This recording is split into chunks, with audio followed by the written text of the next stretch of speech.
যদি এমন হয় 2026 বিশ্বকাপের ফাইনাল চলছে, কিন্তু মাঠে ফ্রান্স নেই, জার্মানিও নেই, গ্যালারি ফাঁকা, কারণ 8টি ইউরোপীয় দেশ টুর্নামেন্ট বর্জন করেছে।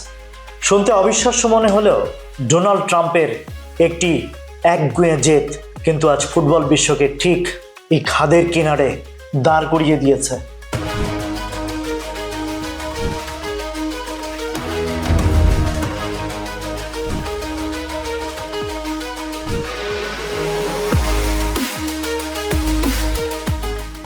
দেখো, ফুটবল আর রাজনীতি একটাকে আরেকটা থেকে আলাদা রাখা কি আদৌ সম্ভব? আমি দীপ, আর আমার সাথে আছেন রাজ। দেখছেন দীপ রাজের দরবার। আজ আমরা বিশ্লেষণ করব ট্রাম্পের গ্রিনল্যান্ড দখল ইস্যু আর 2026 বিশ্বকাপ বয়কটের নেপথ্য কাহিনী নিয়ে। ডোনাল্ড ট্রাম্পের গ্রিনল্যান্ড দখলের প্রস্তাবকে কেন্দ্র করে 8টি ইউরোপীয় দেশের উপর শুল্ক বসানোর হুমকি, পুরো বিষয়টাই কিন্তু এখন খেলার মাঠে গড়িয়েছে। জার্মানির 47% মানুষ বলছে তারা বিশ্বকাপ বয়কট চায়। বলছো কি? জার্মান ফুটবল ফেডারেশনের ওকে গটলিশ কিন্তু বেশ কড়া প্রশ্ন তুলেছেন। তিনি বলছেন, কাতার বিশ্বকাপ যদি রাজনৈতিক হতে পারে, তবে ট্রাম্পের এই অধ্যত্বের বিরুদ্ধে আমরা কেন অরাজনৈতিক থাকব? অন্যদিকে ফ্রান্সের চিত্রটা একটু ভিন্ন।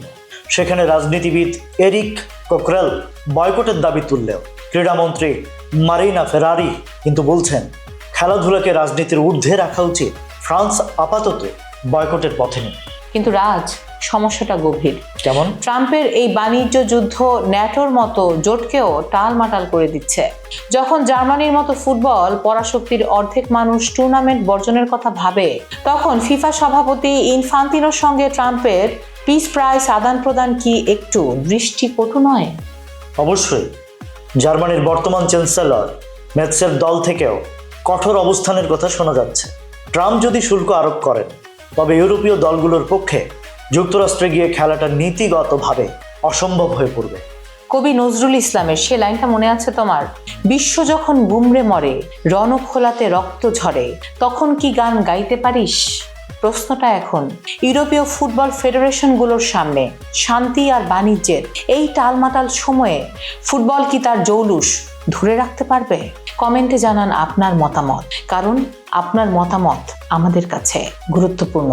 আর নতুন সব আপডেট পেতে হলে আমাদের লাইক করুন, ফলো করুন এবং ভয়েস অফ বেঙ্গলের ইউটিউব চ্যানেলটি সাবস্ক্রাইব করে বেল বাটনটি প্রেস করে দিতে ভুলবেন না যেন।